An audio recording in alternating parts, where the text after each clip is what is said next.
আসসালামু আলাইকুম ওয়া রাহমাতুল্লাহি ওয়া বারাকাতুহু। আজ আমি উপস্থিত হয়েছি পেইন্টিংয়ের একটি অভূতপূর্ণ টেকনিক মনোক্রম নিয়ে। আমি আজ মনোক্রমে একটি জল রং অনুসরণ করেছি। আমি এঁকেছি কফি উইথ ক্রোস্যান্ট। আমি রেফারেন্স দেখে এঁকেছি, তবে আমার মতো সহজ করে এঁকেছি। সেটার প্রসেসটা এক হাতে ফোন ধরে তুলে রেখেছি মেমোরিতে। সময় লেগেছে 30 মিনিটের কিছু বেশি। অফ টাইমটা উপযুক্ত ব্যবহার করেছি। বহুদিনের জমে রাখা পছন্দের কফি অ্যান্ড ক্রোস্যান্টের রেফারেন্সটা প্র্যাকটিস করে রং হিসেবে কফি ব্যবহার করার ইচ্ছে ছিল, কিন্তু কফির বড্ড সংকট। রং হিসেবে নিয়েছি তাই বার্ন্ট অ্যাম্বার। প্রথমে লাইটার্স দিয়ে নিয়েছি অবশ্য।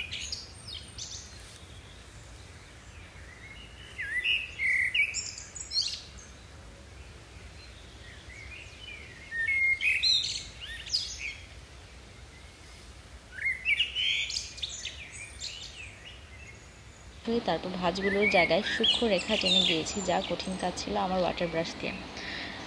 এটাই শুধু অ্যাভেলেবল ছিল কেয়ার করা। ভাঁজগুলোর জায়গায় লম্বা লম্বা টাক দিয়ে ক্রোস্যান্টটা যেভাবে পেঁচিয়ে বানানো হয়, সেই প্যাচগুলোর মধ্যে বাটারের সাথে মাখনের যে লেয়ারটা থাকে সেইটা খুব ক্রিস্পি কিছু থিন লেয়ার তৈরি করে। সেই জায়গাটায় আমি বার্ন্ট অ্যাম্বারের চিকন চিকন সুতোর মতো আঁক দিয়ে ডিফাইন করার চেষ্টা করছি, এবং বাকি জায়গাটায়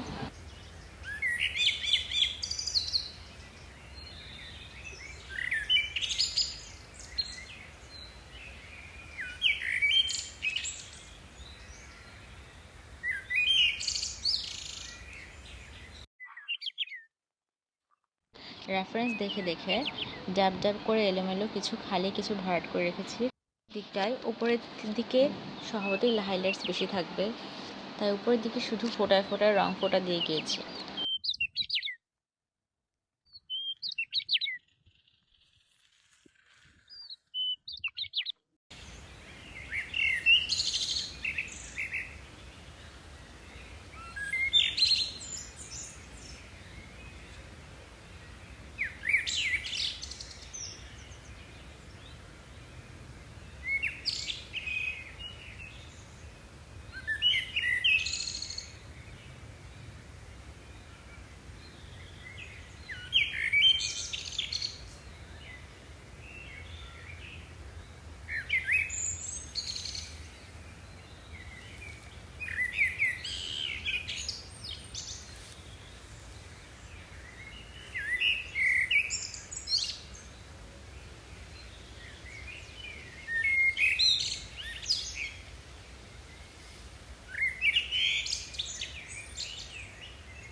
পত্রিকার লেখার জন্য চুজ করেছি হালের নয়া প্রহসন পে স্কেল বাড়ানো।